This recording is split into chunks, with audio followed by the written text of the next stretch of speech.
Electronics की दुनिया का सबसे बड़ा शोरूम जहां आपको मिलेंगे सभी ब्रांडेड कंपनी की पूरी रेंज। हमारे यहां LG, Whirlpool, Lloyd, O General, डॉल्किन, Voltas, Blue Star, laptop, Dell, HP, SS, Lenovo के अलावा आईफोन का टैब, डेस्कटॉप 0% के ब्याज पर उपलब्ध है। तो फिर देर क्यों, चले आइए जिमी सेल्स में। हमारा पता है head post office, Siwan.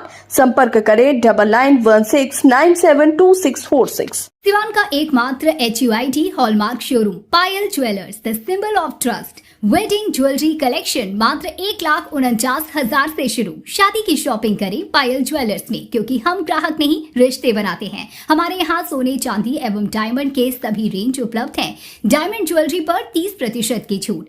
HUID hallmark jewellery 18 carat और 22 कैरेट पर मात्र 9% मेकिंग चार्जेस। हमारा पता है बड़ी मस्जिद के समीप, Siwan. BA, BCom, BSc, MA, MCom करें विश्व की सबसे बड़ी यूनिवर्सिटी इग्नू से। सॉल्व असाइनमेंट्स और गाइड बुक्स प्राप्त करें। संपर्क करें Mahakal computers, DAV PG college के पास, पंच मंदिरा मोड़ से दाहिने, सिवान।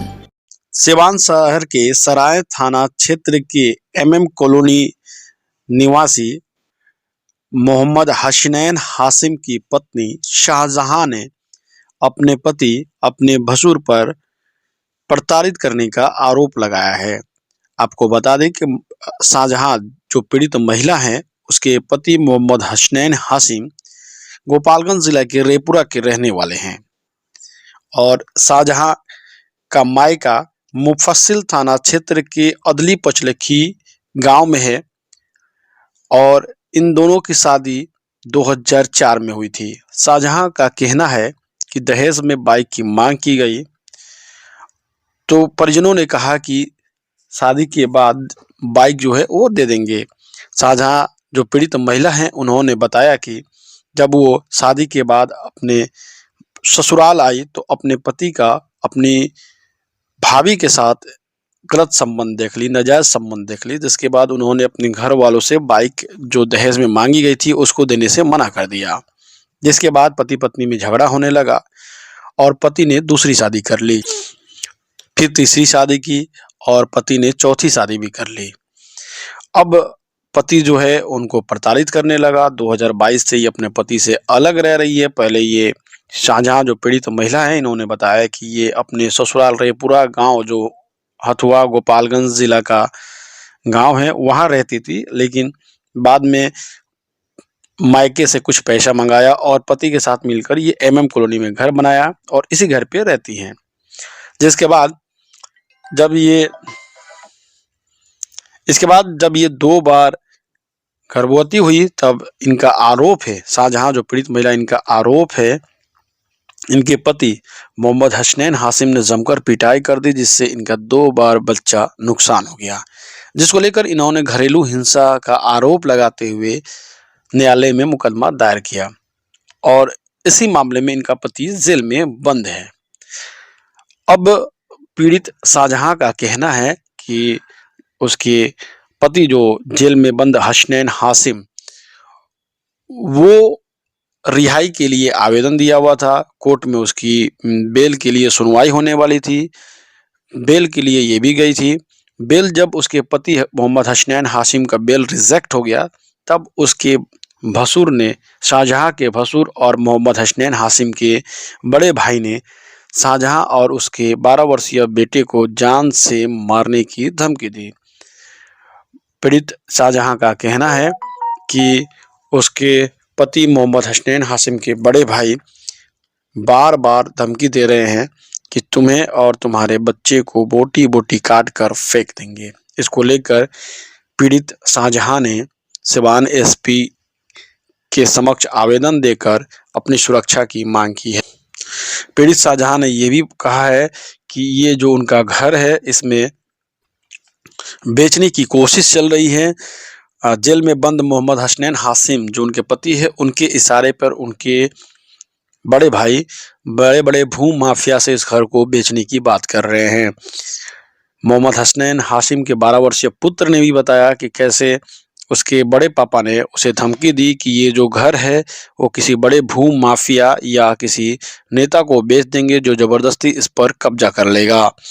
इसी को लेकर पीड़ित शाहजहां ने प्रशासन से ये गुहार लगाई है कि उनकी रक्षा की जाए, उन्हें सुरक्षा दी जाए और इस तरह के लोगों पर कानूनी कार्रवाई की जाए। आइए आपको सुनाते हैं पीड़ित शाहजहां ने और क्या कुछ कहा है। क्या मामला है? आपने एसपी के पास आवेदन दिया है, आखिर किस बात को लेकर आप परेशान हैं, बताइए। जी, मेरा नाम शाहजहां है और मैं MM कॉलोनी दानिश मंजिल near shining star kids school के नियर यहाँ मेरा घर है। MM कॉलोनी में रहती हूँ और मेरा ससुराल जो है रेपुरा गांव रेपुरा पड़ता है, थाना हथुआ और जिला गोपालगंज के वो लोग रहने वाले हैं। मेरे शौहर और मेरे ससुर भसुर ये लोग सारे लोग। शौहर का क्या नाम है? मेरे शौहर का नाम मोहम्मद हसनैन है जी, बताइए। और वो उन्होंने दूसरा शादी कर लिया है और दूसरी शादी करके वो दूसरी बीवी के साथ मीरगंज में रहते हैं। वहाँ उनका अपना लैब है, जांच घर है उनका अपना, वहाँ खोले हुए हैं। और मेरे शौहर माशाल्लाह 1-2 लाख रुपया महीने का कमा लेते हैं आराम से, लेकिन हम लोग को माँ बेटे को 3 साल हो गया आज तक 1 रुपया न खर्च दे रहे हैं, न पानी दे रहे हैं और सिर्फ मारने की नीयत से यहाँ आते हैं। और अकेले नहीं आते हैं, सारे भू माफिया लोग को लेके आते हैं, 2, 4, 5 इस तरह से, और आते हैं मारपीट गाली गलौज करते हैं, घर से निकालने की कोशिश करते हैं। कई बार तो ऊपर से बाल पकड़ के खींचते खींचते मुझे नीचे तक ला के घर से बाहर किए। लेकिन यह है कि अल्हम्दुलिल्लाह यहाँ मेरे मोहल्ले वाले जो लोग हैं ये लोग बहुत अच्छे हैं। अल्लाह ताला इन लोग को मतलब जो भी परेशानी है आसान करे। ये लोग बीच बचाव आ जाते हैं मेरे मोहल्ले वाले। आखिर इसकी शुरुआत कहाँ से हुई? क्या कुछ कारण है आपके शौहर इस तरह से घरेलू हिंसा आपके साथ करते हैं? मेरे शौहर जो है मुझे लाइक नहीं करते, पसंद नहीं करते हैं और उनका मन था कहीं और शादी करने के। मेरे ससुर चीटिंग की है जो जा करके, और वो एक क्रिश्चियन लड़की से उनको शादी करना था, लेकिन ससुर जो है मुझे वहाँ जा करके गुजरात वो पसंद किए, वहाँ से लाए कि ये आएगी तो मेरे बेटे को सुधार देगी। और जबकि उनके बेटा दूसरे जगह था, चक्कर चल रहा था, शादी करना था, तो ये नहीं करना था ना, किसी की बेटी की जिंदगी नहीं बर्बाद करना था। और मेरे ससुर ले करके आए, 21 दिन के दिन में शादी ब्याह सब तय हुआ। शादी के टाइम वो लोग दहेज के लिए स्प्लेंडर गाड़ी चाहिए, ये चाहिए, वो चाहिए, 50,000 रुपया चाहिए, तो उस वक्त नहीं दिलाया, जैसे तैसे करके मैंने विदाई मेरा हो गया।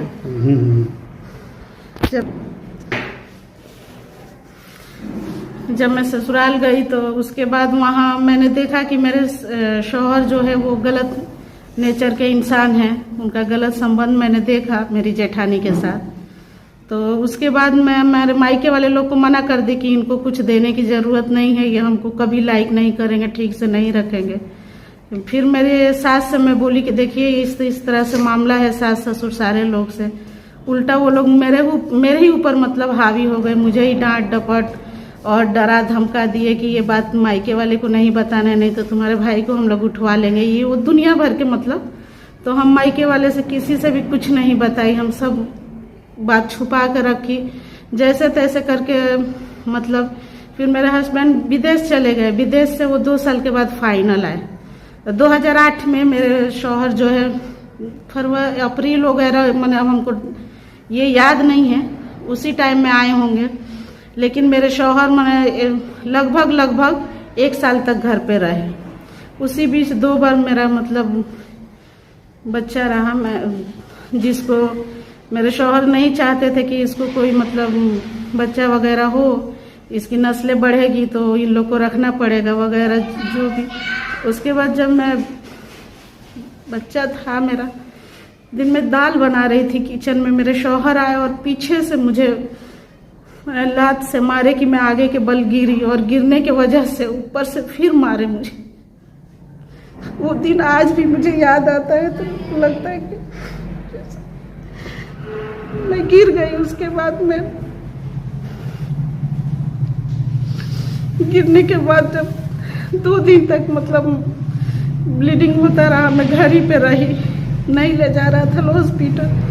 2-3 दिन के बाद मुझे हॉस्पिटल ले गया लोग। उसके बाद वहाँ गई, उस वक्त जब मुझे उल्टी हो रहा था, मैं बेड पे लेटी थी। हॉस्पिटल की बात बता रही हूँ, मैं दिखाने लायक होता तो आप लोग को मैं दिखाती कि क्या मंजर था, बार बार उल्टी कर रही थी और उल्टी के टाइम में मेरे हस्बैंड मुझे मुक्का मुक्का मार रहे थे उस वक्त, एकदम जिस वक्त मैं मतलब लाचार थी, मजबूर थी।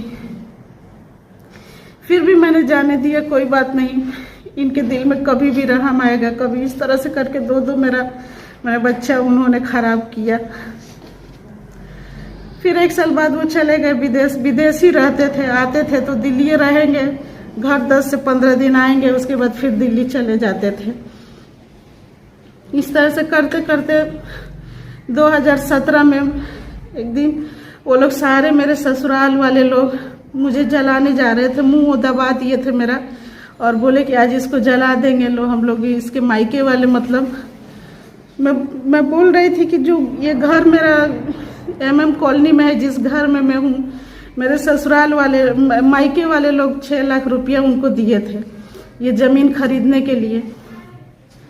वहाँ भी मेरे शौहर ने चीटिंग किया कि जब जमीन लिखवाने गए तो उन्होंने अपना नाम कर लिया। उसी बात को लेके मेरे मायके वाले लोग उन पर दबाव डाल रहे थे, ससुराल वाले लोग पर, कि क्यों ऐसा आप कर रहे हैं, ऐसा नहीं करना चाहिए, पैसा लिए आप बोले कि हम अलग रखेंगे, इन लोग को ठीक से रखेंगे, माँ बेटे को हम लोग को, और नहीं रख रहे थे हम लोग को ठीक से।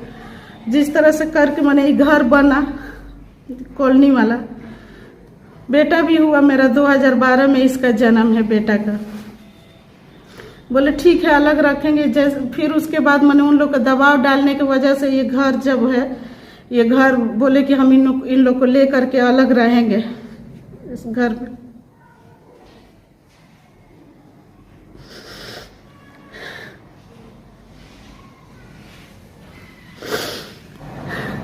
और दबाव डालने के बाद बोले कि ठीक है महरदान में इसको दे रहे हैं ये जमीन, अब आप लोग शांति है। तो बोले मेरे घर वाले जो ठीक है। उसके बाद बनने लगा, ये घर बनने में भी मेरे मायके वाले लोगों का सहयोग है। जब बन गया तो 2017 में मैं फिर जिद करने लगी कि मुझे अब उस घर में जाना चाहिए। इसमें आकर के मेरी जेठानी और मेरी ननद लोग रहने लगी और मुझे दिखाया तक भी नहीं इस घर में कि घर बन गया है। फिर मैं बोली कि मुझे वहां जाना है। तो इस तरह मैं जिद की उस बात को लेकर के। वो लोग 2017 में मुझे जलाने जा रहे थे लोग। हथुआ थाना में भी हम लोग केस किए हैं 2017 में। तब से मुझे वहां से जैसे तैसे पुलिस माने प्रशासन के वजह से मैं बच गई 2017 में। उसके बाद यहाँ कॉलोनी में मैं रह रही हूँ 2018 से। 2018 में यहाँ ला करके मेरा सारा सामान वो लोग ले लिए और ला करके यहाँ फेंक करके हम माँ बेटे को कॉलोनी में चले गए कि कॉलोनी में रहो यहाँ। उनका मकसद ये था, जब इस घर में हम रहने आए थे ना सर, हम क्या आपको बताएं, अगल बगल कहीं इक्का दुक्का घर होगा, अकेले हम आलिम हैं, मदरसा से हम लोग पढ़े हुए आलिम फाजिल। हम कुरान शरीफ पढ़ के रात भर हम जाग के अपना गुजारा इस घर में की हूँ। यहाँ ला करके उस टाइम में हमको रखे थे लोग। जब इस घर में हम रहने लगे, हम घर को बसा ली। मेरे शौहर आए 2020 में, फाइनल आ गए विदेश से। आए तो रोज गाली गलौज, रोज मारपीट। वो तो शादी पहले ही कर चुके थे, लेकिन उनको ओपन करना था तो हमको रोज बोलेंगे तुम सिग्नेचर करके दो एक कागज पे कि हम दूसरा शादी करें। रोज मारपीट गाली गलौज। जिससे भी आप पूछ सकते हैं बच्चे से कि कितना हम लोग को टॉर्चर करते थे यहाँ रहते थे। तो फिर अभी तो वो जेल में है। वो जेल में अभी गए कि वही 2008 वाला जो मेरे पास फाइल था, उसी फाइल को हम ले जा करके दिखाई और हमने मारपीट के फिर यहाँ से वो चले गए। फिर हमने केस किया है 2000 मैंने हम शुरू से हम सहते जब थक गई तब 2022 में जाकर के सर हमने केस किया है। हम फैमिली कोर्ट में भी केस की हूँ। अभी क्या आपको दिक्कतें हो रही है? अभी दिक्कतें हो रही है कि भू माफिया जो है हमको बहुत ज्यादा परेशान कर रहे हैं। मेरे शौहर तो अभी ज्यादा दिन नहीं, अभी 6 तारीख को गए हुए हैं जेल में।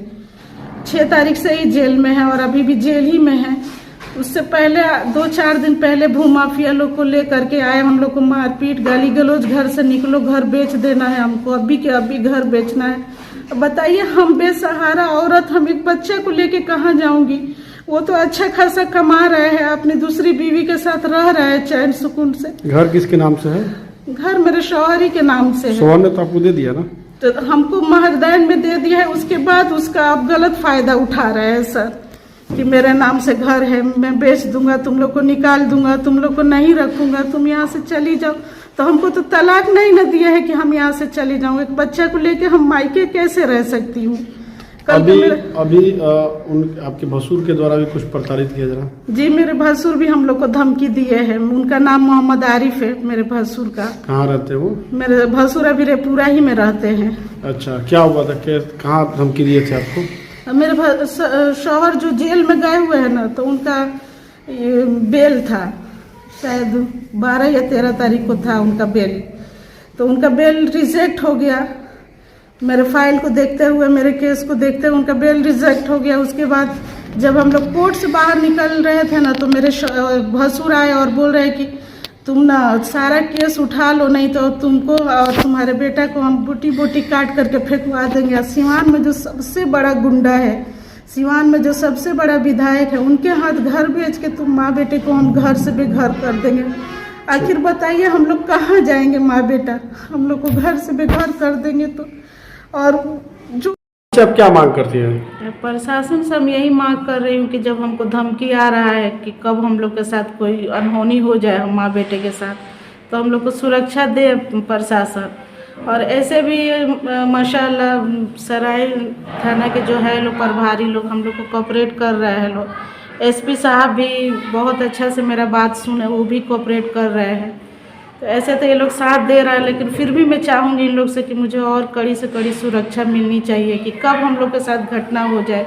बेटा बाहर निकलने में सोच सोच के निकल रहा है खेलने के लिए। मैं घर से बाहर जैसे कोई है नहीं तो साग सब्जी लेने जाना ही पड़ेगा। तो भू माफिया आ रहे जमीन बेचने के लिए, और भू माफिया भी हमको धमकी दे रहे हैं लोग। शौहर अभी तो शौहर मेरे जेल में है, लेकिन भसुर जो है वो भू माफिया के साथ मिलके हमको धमकी दे रहे हैं जमीन बेचने के लिए। अब बोले ही है कि सिवान का सबसे बड़ा गुंडा और विधायक को घर बेच दूंगा। तो प्रशासन से क्या कहेंगे? प्रशासन से यही कहूँगी कि हम लोग को सुरक्षा दे और घर हमारा ना बेचा जाए। अब माँ बेटे जहाँ हैं वहाँ हम लोग को चैन से बस रहने दिया जाए, और बच्चे को पढ़ने के लिए जो तालीम का खर्चा है वो दिलवाए हमको बस।